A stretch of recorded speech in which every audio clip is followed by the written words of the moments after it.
Allez, c'est parti pour plusieurs jours à Cahors. Alors aujourd'hui, pas de gîte. Nous avons rendez-vous avec Madi du Camino à la boutique Caminoloc.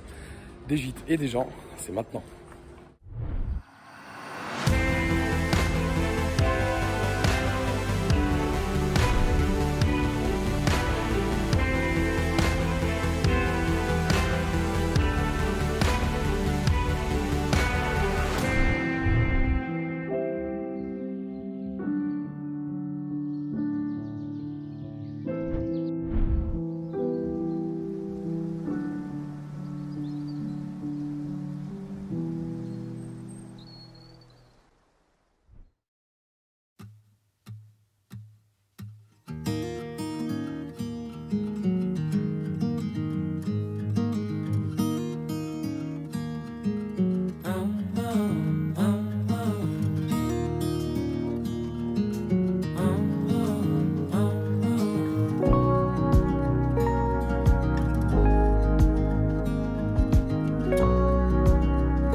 Like a wild man, sleeping like a child.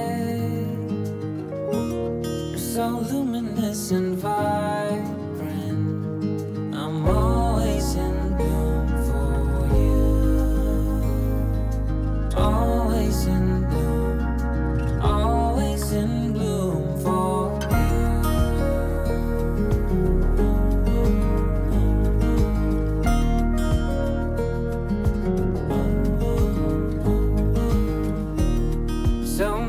Times I've stranded,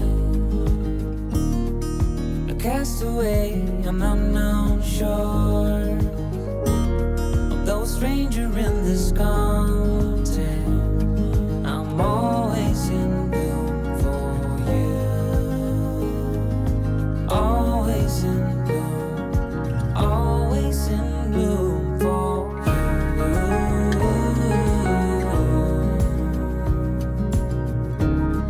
infatuated light.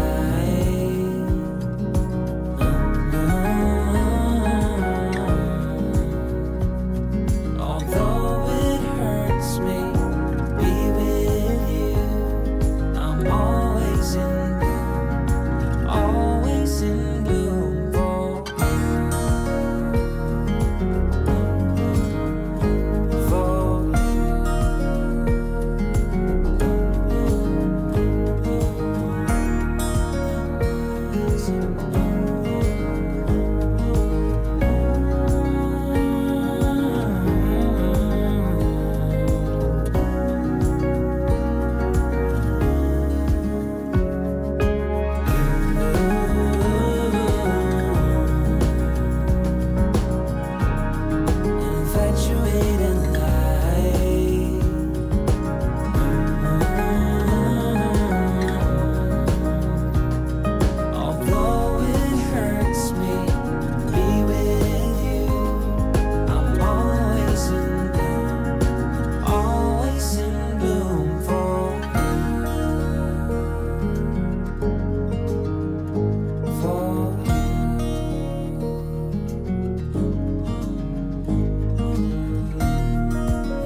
Bonjour, alors moi je m'appelle Laurent, donc je suis donc accueillant auprès de l'association L'Octroi de Cahors.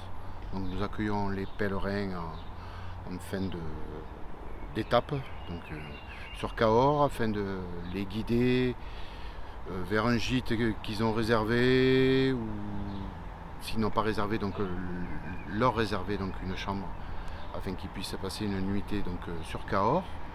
Nous leur offrons aussi une boisson, des petits biscuits, un sourire et un tampon sur la crédentiale ou crédentiale.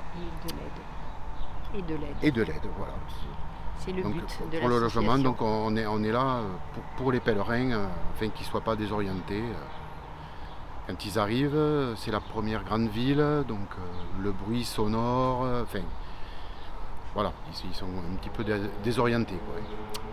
Donc j'ai connu cette association en fait grâce à toi, Yann, puisque j'ai suivi ton long cheminement donc, par vidéo. J'étais assidu, j'attendais la suite des vidéos au jour le jour. Et c'est là que j'ai connu que dans ma ville, il y avait une association, et donc tu avais interviewé Sophie, qui était là pour accueillir les pèlerins. Donc le lendemain, je lui ai envoyé un mail afin de rentrer dans l'association s'ils avaient besoin de bras. Et donc voilà, je suis le petit nouveau de l'association cette année.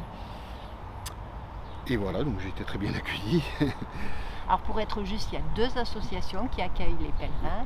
Donc nous, on est une association laïque, loi 1901, qui a pour but d'accueillir les pèlerins. Et il y a une deuxième association qui est basée à la cathédrale, qui est plus cultuelle et plus jacquaire, qui fait partie des associations jacquaires et qui accueille donc au sein de la cathédrale de 16h à 19h pratiquement tous les jours. Voilà. Mais on se complète et donc c'est vrai que pour faire un peu simple, eux, c'est l'air qui est au-dessus du chemin parce que c'est un peu cultuel et nous, on est les petits cailloux qui forment le chemin et on est un petit peu plus besogneux, quoi. Voilà. Alors cette année, c'est une année jacquaire. Est-ce que tu veux encore dire quelque chose? Non, vas-y, je te laisse. Cette année, c'est une année jacquaire. Donc jacquaire, ça veut dire que la Saint-Jacques tombe un dimanche. Et pour fêter ça, on a décidé de changer un peu nos plans de fête de la Saint-Jacques. Et aussi du fait du Covid qui est passé par là.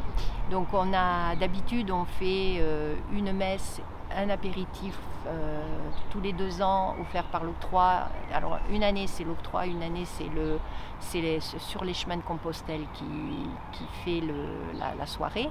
Mais là cette année c'était à nous de le faire et donc comme c'est un dimanche, faire un repas ça me paraissait compliqué. Et encore plus du fait du Covid. Donc du coup, on a décidé de faire un marché jacquaire ce jour-là, donc qui sera ouvert de 10h à 17h sur la place des Républicains espagnols, qui est une petite place qui se trouve derrière la cathédrale. On est dans les prémices de la préparation de ce marché, mais on espère arriver à faire quelque chose d'intéressant et que les gens viendront nous voir. Voilà.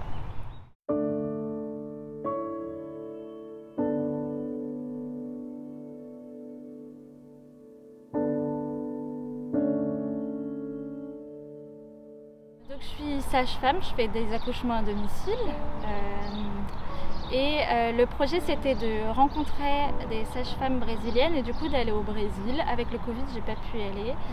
Je me suis retrouvée avec un trou dans mon planning et du coup j'ai eu envie de faire Compostelle pour tout un tas de raisons, mais surtout pour me reconnecter à moi, à mon cœur, me reconnecter à la nature.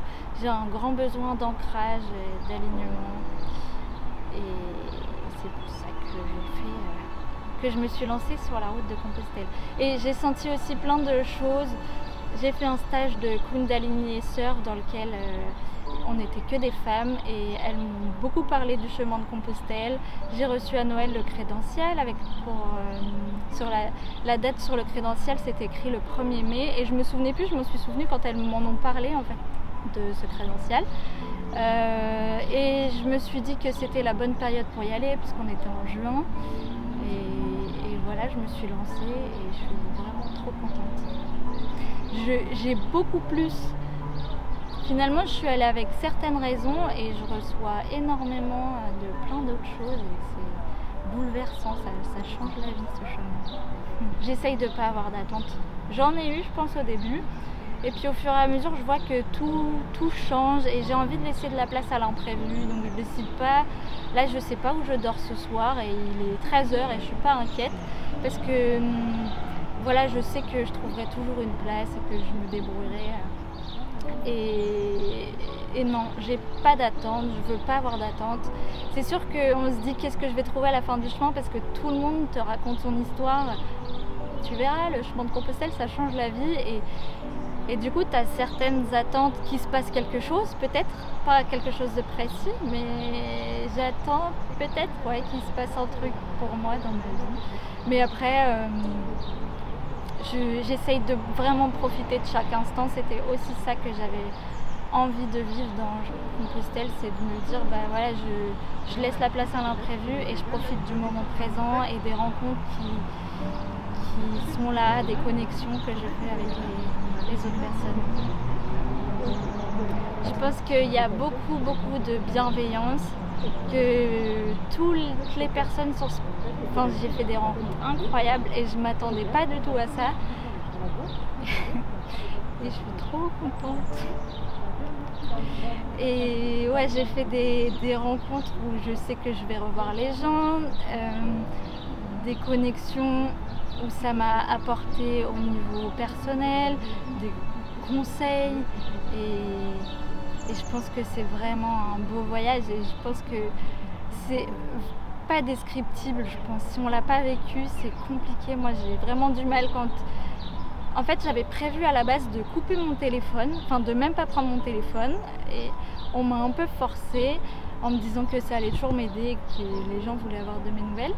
Donc je l'ai quand même pris et par contre j'ai envoyé un message à Puy-en-Velay en disant que j'allais envoyer un seul message par semaine et entre deux j'éteins mon téléphone justement parce que j'ai besoin de couper et j'ai envie de couper. Et quand je le rallume et que je dois raconter ce que je vis, et je trouve pas toujours les mots parce que je me dis mais déjà je commence par où et qu'est-ce que je raconte et est-ce que je parle avec mon cœur, est-ce que je raconte juste des banalités et parfois j'ai envie de vraiment raconter ce que je vis mais sauf que j'y arrive pas, je trouve pas les mots parce que c'est un truc vraiment qu'il faut vivre. Et bon, j'ai beaucoup pleuré depuis le début. Parce qu'il y a beaucoup de choses qui nous traversent et qui nous touchent. Et des rencontres magnifiques, des paysages dingues. Et on se retrouve quoi. On se retrouve avec nous-mêmes et parfois on n'a pas le temps de le faire et on se donne pas le temps.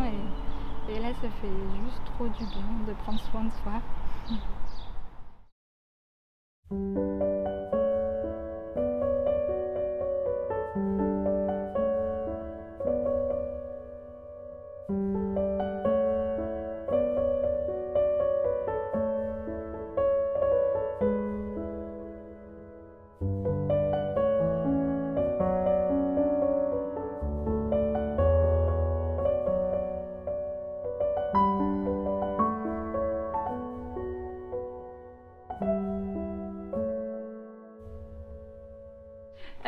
Donc nous on est parti de Lyon le 7 mai à pied. Pourquoi on a décidé de faire le chemin déjà? On a passé le confinement à Lyon et ça a été un peu assez dur d'ailleurs d'être en ville pendant cette période-là, dans notre appartement de 34 mètres carrés. Beaucoup, je pense. On n'avait pas de verdure, etc. Et ça nous a beaucoup manqué. Et moi, j'ai décidé de quitter mon travail. Et on avait ce projet de quitter la ville. Et de voyager aussi. Aussi. Pour nos 30 ans, voilà. On a passé en confinement. Et le projet initial était d'aller en Amérique du Sud. Confinement, et puis aussi pour raisons plus écologiques, on a décidé plutôt de faire quelque chose en proximité avec la France et à pied. On s'est dit ça pourrait être chouette de marcher aussi en France et donc du coup le chemin s'est un peu imposé de lui-même en disant en fait on a tout, il est là en fait le chemin de Compostelle et c'est une super expérience à pouvoir vivre donc voilà, on s'est lancé sur le chemin et puis la symbolique de quitter Lyon à pied pour après aller vivre autre chose, une nouvelle vie, parce que ça va être le projet d'après. On s'est dit le chemin va peut-être nous apporter des réponses. On n'est pas en attente particulièrement, mais on se dit c'est voilà, une réflexion qu'on va pouvoir avoir tous les deux ensemble tout le long de ce trajet et puis essayer de définir notre vie d'ensuite. et notre manière de fonctionner sur le chemin, on va dire. Donc nous, on a une tente, donc on bivouac. On trouvait que c'était déjà plus simple aussi avec le contexte de pouvoir bivouaquer.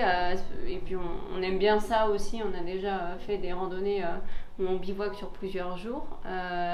Et donc du coup, voilà, les jours de pluie, on va plutôt à l'intérieur, dans des gîtes. Donc on fait d'autres rencontres aussi. Et quand il fait beau, comme en ce moment, ce qui est sympa, on arrive plus facilement à bivouaquer. Donc qui dit bivouac dit plus de poids aussi dans les sacs. Donc Antoine porte 18 kg avec les 2 litres d'eau. Voilà, et moi je suis à peu près à 12 avec l'eau aussi, donc ce qui est pas mal. Donc on s'est vite rendu compte qu'on n'allait pas pouvoir faire beaucoup de kilomètres et en fait ça nous convient bien. Ouais, on fait du 15-20 km par jour, voilà. Ce qui va très bien. Donc, on voit beaucoup de pèlerins qu'on ne voit pas forcément nous après. Ils sont tous devant globalement. On est plutôt en mode course nous, mais voilà, on prend le temps de parler avec les gens sur le chemin, des habitants, d'autres pèlerins, de visiter, de prendre des photos de fleurs. Voilà, donc on vit les choses assez facilement et ça nous convient bien voilà, de fonctionner comme ça tous les deux. Voilà, et donc voilà, on est déjà assez convaincus de cette démarche et c'est vrai qu'on nous parlait d'un esprit sur le chemin, donc on a un peu du mal à sentir ça quand on n'y est pas encore. Et en fait, on se rend compte que tout le monde est très avenant et ça, c'est hyper agréable de discuter comme ça assez librement et il n'y a pas de gêne si 2 minutes après, la personne va plus vite, donc continue son chemin et il n'y a pas de blanc ou quoi de dire « Ah, il devient un malaise ».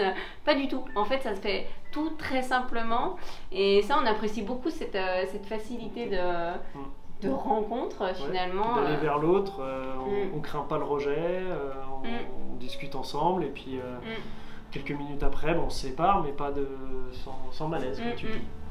Donc on ne sait pas si on recroisera des pèlerins du coup dans quelques kilomètres, mais en tout cas, voilà, même si c'est assez éphémère comme on en parlait, voilà, ça nous touche assez ces rencontres. Voilà.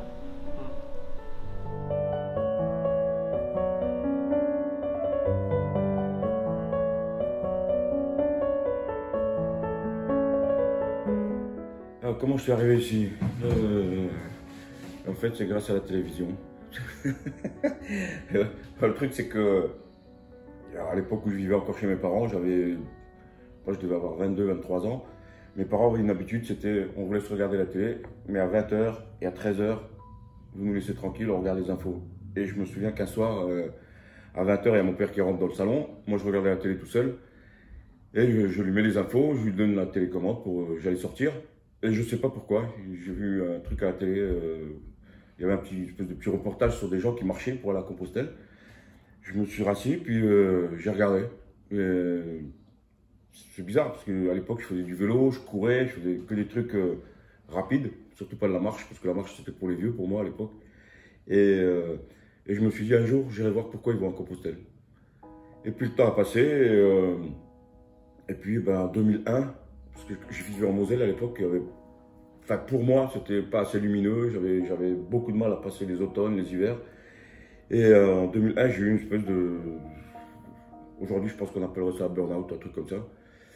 Et j'étais encore dans une remise en question et je me disais, mais voilà, ça tourne par an, c'est pas une vie, ce que je fais là, c'est pas normal. Quand je me levais de plus en plus tôt pour aller au boulot, pour éviter les embouteillages, j'arrivais 3/4 d'heure en avance. Et un matin, je me suis réveillé, j'étais sur mon fauteuil, puis j'étais dans mon appart tout seul. Et je regarde un peu ce que j'avais, les meubles, tout ça. Puis, et je me dis, je me lève tous les matins pour aller travailler, pour entretenir le peu que j'ai là.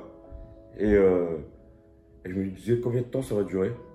Et il y a eu pendant une fraction de seconde, je me suis projeté en avant, donc 30-40 ans en avant. Et là, je me suis dit, c'est pas possible. autant me foutre une balle tout de suite dans la tête, ça ira plus vite. C'était que, ouais, voilà, je me disais, ma vie n'a pas de sens. Elle n'a aucun sens. Et là, je suis en train de souffrir. Tous les jours, je me lève, je déprime à longueur de journée. Et si c'est ça toute ma vie, je ne supporterai jamais. J'arriverai jamais à tenir le coup. Et donc, je me dis, il faut que je me casse. Et puis, sans savoir où, et puis d'un coup, ça m'est venu, je me suis dit, bah tiens, j'avais dit qu'un jour, j'irais à Compostelle. Donc, je retombe sur un bouquin qu'on m'avait offert, et je me dis, j'y vais. Et puis là, en quelques jours, mon affaire, elle est faite. Et il faut que je convainque mon patron quand même. Et j'avais ma petite idée, j'avais lu un bouquin sur Saint François d'Assise, et je comprenais pas, je me posais des questions sur son comportement, je me disais c'est bizarre, un mec qui a plein d'argent, il était fils de bourgeois, qui abandonne tout, que voilà, je me dis ben, pourquoi pas faire ça, moi à mon niveau, je suis pas blindé mais je vais le faire. Et du coup j'ai donné tout ce que j'avais, mon appartement je l'ai vidé, j'ai donné les meubles, j'ai donné la moto, j'ai donné les instruments de musique, j'avais une batterie, tout ça, j'ai tout donné, j'ai gardé ma voiture, ma caisse à outils, et j'avais ce truc, une espèce de... Il y avait une petite voix en moi, et puis je me rappelle, ce que je te disais, c'est que je sentais un truc là dans le ventre qui me disait « Faut que tu ailles là-bas, faut que tu fasses le chemin, et ta vie va changer. » Et donc je suis allé voir mon patron, mes collègues de boulot, ils me disaient jamais il va te laisser partir. Et je suis allé voir mon patron, mais pas pour lui demander une augmentation. Là, j'étais en position de force, je savais ce que je voulais. Et je lui ai dit voilà, je veux partir de là, je vais aller là. Vous êtes d'accord, c'est bien, vous n'êtes pas d'accord, je me casse. Et là, il me dit tu veux quoi, un congé sans solde? Je dis ouais, combien? Minimum 4 mois. Ok, fais-moi un courrier. En 10 minutes, l'affaire a été bouclée, alors que moi, je m'étais dit il va falloir au moins travailler 1 heure. On l'appelait Père Schmitt à l'époque. Parce qu'il avait sa boîte et que les questions existentielles, c'était pas son truc, quoi.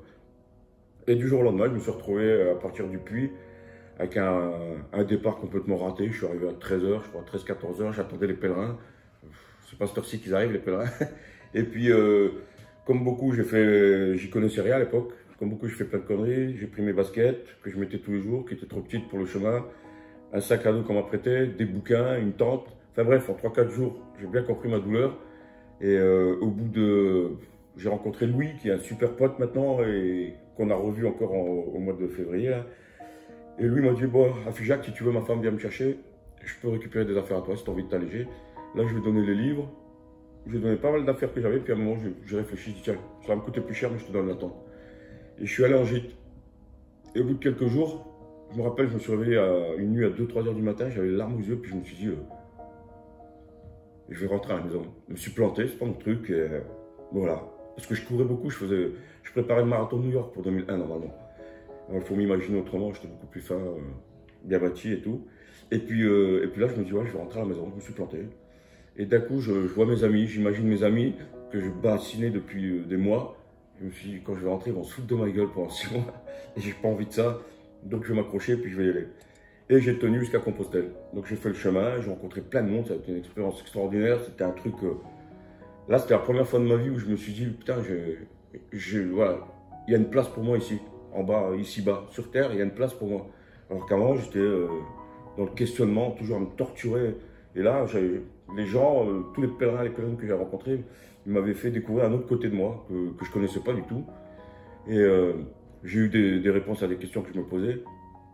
Et le hasard a voulu que, à l'époque, j'avais un plan épargne logement. Je dépensais pas mal sur le chemin parce que j'étais content. Et mon banquier, à un moment donné, il s'est dit, bon, lui, il commence un petit peu à déconner.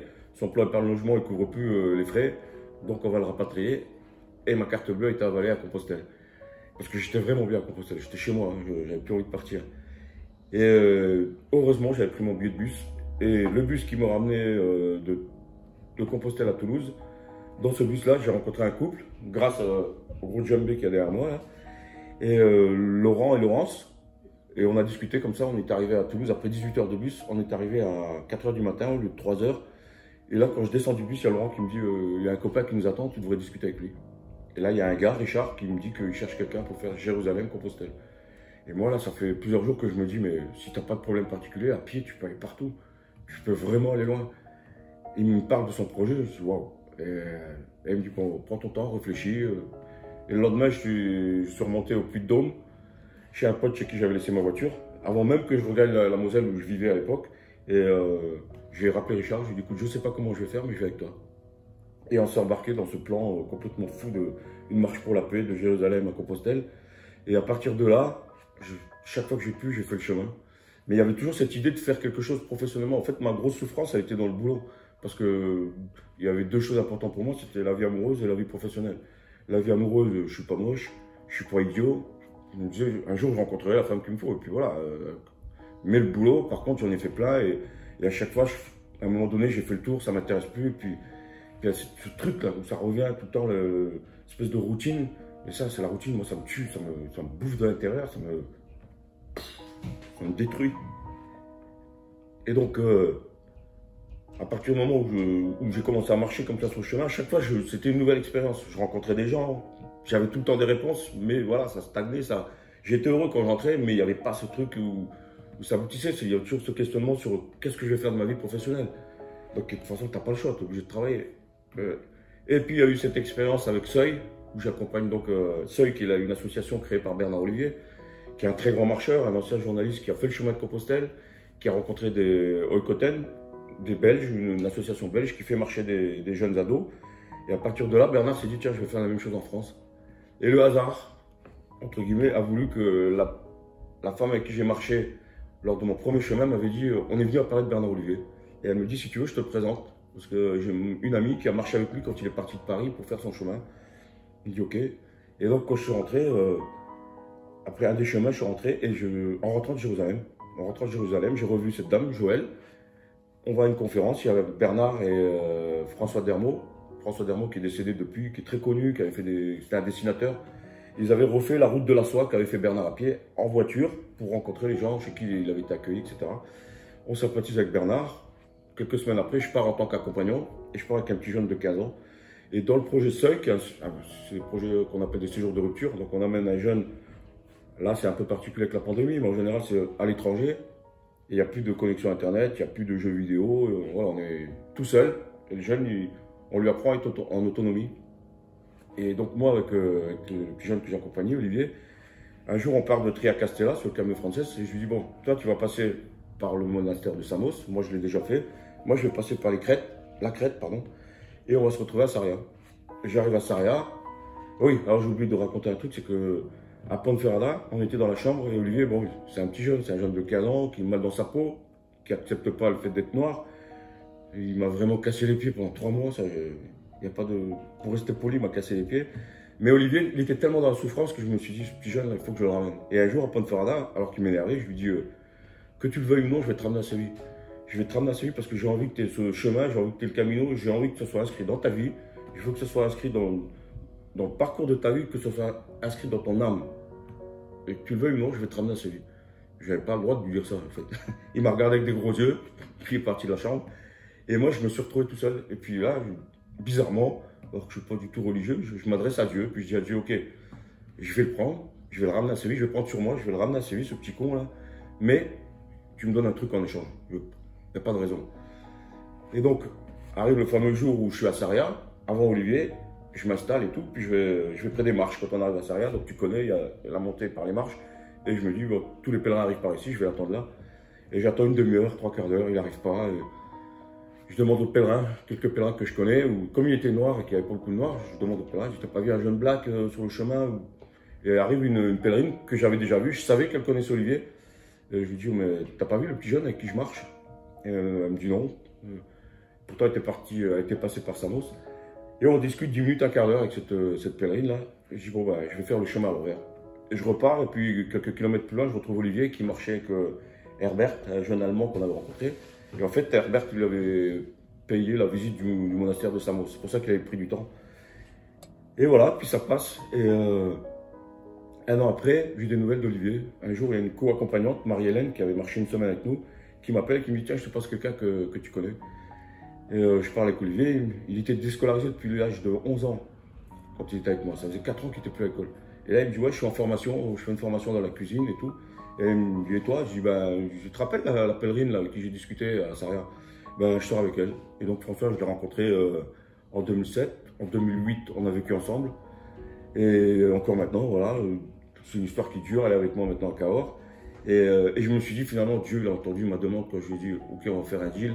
Et je dis, tu rejoins, je dis, tu peux négocier avec tout le monde, même avec Dieu, pour peu que le deal soit valable pour les deux. Et le chemin, j'ai continué à marcher avec Françoise. Et alors que je m'étais inscrit sur Facebook vraiment de force, parce que je voulais suivre des petites jeunes que j'ai rencontrées sur le Camino Frances, je fais la connaissance de plusieurs personnes, on devient amis, etc., virtuellement. Et un jour, il y a un gars qui m'envoie un message en me disant, j'ai vu que tu fais de l'informatique, j'aimerais bien que tu fasses un devis pour une boutique en ligne. Et je lui ai fait. Alors, il me parle de son projet qui était de louer des chaussures. Donc, tu vois, ça m'intéresse, moi. Et je viens à Cahors avec Françoise et on rencontre Serge. Le courant passe super bien. Serge, à l'époque, il avait le relais des Jacobins. Et il a passé la main l'année dernière à Jean-Claire. Et on discute et je lui dis, moi ça m'intéresse ton projet, j'ai vraiment envie de m'investir avec toi. Et il me dit, ok, mais pour l'instant on va commencer comme ça. C'était en 2015. 2 ans plus tard, il me dit, bon, j'ai envie d'ouvrir une boutique, et il me faut un gars auquel j'ai confiance, qui a fait le chemin. Est-ce que ça te dit? Et puis là, je dis à François, il faut que j'y aille. Soit j'y vais, soit je reste à La Rochelle, où on était à l'époque. Soit je reste là, je continue à faire ce que je fais, je bossais, mais j'aime bien l'informatique, j'adore ça, mais pareil, je commence à tourner en boucle. Et je lui dis, soit je reste là et je vais m'éteindre. Je me connais, comme une bougie, je vais m'éteindre tout doucement et tu vas pas aimer comme je peux être. Et on est venu à Cahors, je suis venu en 2017. Et avec Serge, on s'est super bien entendu. Et il m'a vachement aidé à déjà me poser à Cahors. J'ai fait la connaissance de Bernard qui avait un magasin, il était notre commercial. Il avait un magasin à Bordeaux, là, le Refuge, pendant une trentaine d'années. Il m'a appris plein de trucs. Serge m'a appris plein de trucs. J'ai appris énormément. Puis après, moi, quand je suis dans un sujet qui me passionne, il faut que j'en sache plus, toujours plus. Et donc, je suis allé sur Internet et j'ai appris plein de trucs. À chaque fois qu'il y avait un domaine ou quelque chose de particulier par rapport aux chaussures, par rapport au sac à dos, au matériel de rando, il fallait que je sache toujours plus. Et j'aime bien partager. Et donc, j'ai partagé sur Facebook, énormément dans les groupes Compostelle, tout ça. Surtout avec les gens qui débutent. Et à partir du moment où je suis arrivé à Caminoloc, l'informatique, en bas, c'était une partie le chemin, donc le matériel de rando, une partie l'informatique. Et en fait, tout de suite, mon esprit a été dans la partie chemin. Je n'ai pas cherché à me faire une clientèle ici, et ce qui fait qu'au fur et à mesure du temps, l'année dernière, j'ai fermé complètement la petite micro-entreprise de l'informatique. Et à partir du moment où j'étais là, je me suis dit, tous les jours, j'allais pas travailler, c'est comme si j'allais m'amuser. J'allais à la boutique, je recevais les pèlerins. Et le fait de voir arriver des gens qui ont des fois les larmes aux yeux, qui sont en pleine souffrance, les voir repartir avec un sourire jusque-là parce que je les ai rechaussés, parce que j'ai arrangé le truc par rapport au sac à dos. Et là, tu vois, il y avait toujours ce truc, je me suis dit, je suis sûr que là, c'est ma place. Là, je suis vraiment où il faut que je sois. Et surtout que le chemin m'a tellement apporté, moi, ça m'a sauvé la vie. Et de travailler, vivre ici, à Cahors, avec Caminoloc, et maintenant, j'habite juste au-dessus. Là, la vie a pris un autre tournant, quoi. Maintenant, Françoise, avant, on partageait notre temps entre La Rochelle et Cahors. Maintenant, Cahors, La Rochelle, c'est fini, on a déménagé, on a quitté. Françoise et moi, on est là. Et mon quotidien, c'est les pèlerins. C'est vraiment, ma vie, elle tourne autour du chemin. Donc, entre Françoise, que j'ai rencontrée sur le chemin, mon entourage d'amis, eux, sont des gens que j'ai rencontrés sur le chemin. Et quotidiennement, je rencontre des gens qui viennent... qui sont là, qui sont partis du puits ou qui reprennent de Cahors. Et c'est vrai que via Facebook, ça reste quand même un lien très fort. Il y a beaucoup de gens que je connais virtuellement et qui passent. Et, là, du coup, on peut mettre des visages sur des noms. Mais voilà, toute ma vie, c'est que le chemin. C'est vraiment que ça. Il y a des gens qui peuvent ne pas comprendre. Mais moi, quand il y a eu le confinement, même en hiver, je pars marcher en hiver, parce que je reste quand même un pèlerin. Mais Françoise, elle me dit toujours, toi, si t'as pas de pèlerin, t'es pas bien, quoi. Moi, j'ai vraiment besoin de ça. Quand il y a une journée où il n'y a personne, je suis pas super bien. Même si j'ai de quoi m'occuper, j'ai du travail, etc. Mais il faut que j'ai ce contact-là avec les gens. Il faut que... ça m'apporte vachement d'énergie. Moi, je fais ce que je peux pour retaper les pèlerins et les pèlerines. Mais ça m'apporte vachement quand ils viennent, qu'ils me racontent leur vie, qu'ils me racontent... je vois leurs yeux qui brillent, il faut 2 semaines pour arriver du puits. Et encore hier, plusieurs fois, il y a des gens qui me disent ça fait que 2 semaines que je suis parti, mais c'est un truc de fou ce que je suis en train de vivre. Et moi, je le comprends. Et donc, je suis là, je me dis voilà, le chemin, c'est vraiment quelque chose auquel je participe. Et je ne sais pas ce que j'aurais fait de ma vie, en fait. Et là, quand j'y repense, ça fait bizarre, quoi. Je me dis purée, mais comme j'étais mal à l'époque, comment j'ai fait pour être aussi mal? Et là, c'est tous les jours, pour reprendre une célèbre expression d'un hébergeur de Condom, Philippe Antoine, c'est que du bonheur. Ah non, vraiment, c'est tous les jours, il y a quelque chose, tous les jours, il se passe des moments forts. Il y a des milliers de pèlerins. À Cahors, on est à 15 000 pèlerins par saison. Et avec des milliers de pèlerins, ça fait des milliers d'anecdotes. Des fois, c'est joyeux, des fois, c'est triste, des fois, c'est dramatique. Mais voilà, c'est la vie. C'est vraiment quand on dit le chemin, c'est la vie, c'est vraiment ça. Et moi, je suis content, je suis fier même de faire partie de ce truc, quoi. Voilà, si un jour il doit m'arriver quelque chose, je me dis finalement ma vie, je l'ai réussi. C'est sûr que financièrement, je ne gagne pas autant que quand je travaillais au Luxembourg ou en Allemagne, mais j'ai réussi ma vie. Je suis vraiment content. Et ce chemin m'aura tout apporté. Une reconnaissance par rapport à moi-même. Il m'aura apporté l'amour vis-à-vis par rapport à Françoise. Il m'aura apporté un super job par Serge.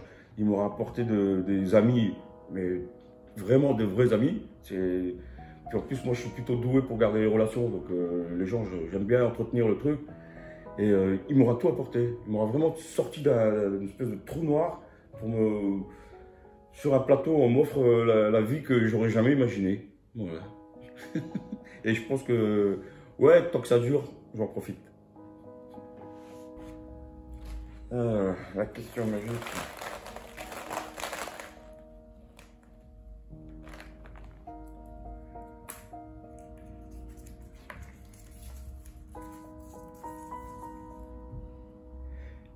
Trois choses qui te rendent heureux. Ma chérie, Françoise, mon job, et quand je dis ma chérie, ça enveloppe aussi mon entourage, parce que j'ai un frère et des sœurs qui sont ils valent de l'or. Et le chemin, la troisième chose, c'est le chemin, forcément, tout tourne autour de ça, que ce soit via les pèlerins et pèlerines que je reçois à la boutique, et moi quand j'y vais, maintenant je pars en hiver, et à chaque fois que je pars, parce que les gens se posent des questions, me disent mais pourquoi tu refais certains chemins, le Camino français, j'ai dû le faire 5-6 fois, c'est que je vis pas la même chose, c'est pas les mêmes personnes que je rencontre, moi j'attache énormément d'importance aux rencontres, les paysages, j'adore ça, mais à la limite, même si c'est moche, je peux m'en passer, les paysages, je pourrais toujours aller dans des coins où il y a de beaux paysages, ça manque pas en France, mais par contre les rencontres, pour moi c'est primordial, il faut vraiment que... Pas qu'il faut, c'est que j'adore rencontrer les gens, j'adore que les gens me racontent leur vie. Et sur le chemin, évidemment, je rencontre toujours des gens qui ont des parcours un peu... ben ça peut être un peu... Parfois ça peut être facile, parfois ça a été des belles tranches de vie, mais il y a toujours de beaux échanges. Et ça, c'est... J'imagine pas le chemin sans rencontrer personne. Alors en hiver, c'est ce qui me frustre un petit peu, c'est que comme je pars tout seul, j'ai la tente en plus. Donc je croise pas beaucoup de monde, les pèlerins je vais en croiser des fois entre le Puy et Cahors, je vais en croiser un ou deux. Mais par contre je croise des hébergeurs que je connais via Facebook ou que je connais depuis un moment. Et il y a des échanges, c'est riche. Et ça, il y a tout le temps ce truc, même hors chemin, entre guillemets, il y a tout le temps ce truc où les gens apportent des réponses à des questions qu'on se pose et on apporte des réponses à des questions que les gens se posent. Et dans les rencontres comme ça, moi, je passe des bons moments. J'aime bien passer. C'est des trucs tout simples. Hein. C'est un repas, on se boit un coup, un apéro, machin. Et ça, pour moi, c'est vraiment important. D'ailleurs, c'est pour ça que j'essaie de l'entretenir à Cahors. Et je veux que ça perdure parce que il y a des gens comme ça, des fois, qui sont là, qui ne parlent pas, ils ne décrochent pas un mot. Et puis, je les regarde, on est à l'apéro, je les regarde et je me dis, il n'a pas décroché un mot de la soirée. Mais au final, quand elle parle, la personne, voilà, elle a le sourire. Elle dit merci, j'ai passé une super soirée, ou plus tard elle m'envoie un message et je me dis ouais voilà, là c'était bien et il faut ça même pour les gens qui sont plutôt timides, introvertis, mais voilà, donc en fait c'est toujours la même chose, hein, c'est toujours le chemin, mais je pense que je voulais pas vexer ma famille, ma chérie et tout ça parce que il n'a pas parlé de moi, hein. Et le chemin ça veut dire que ça englobe tout, c'est toute ma vie.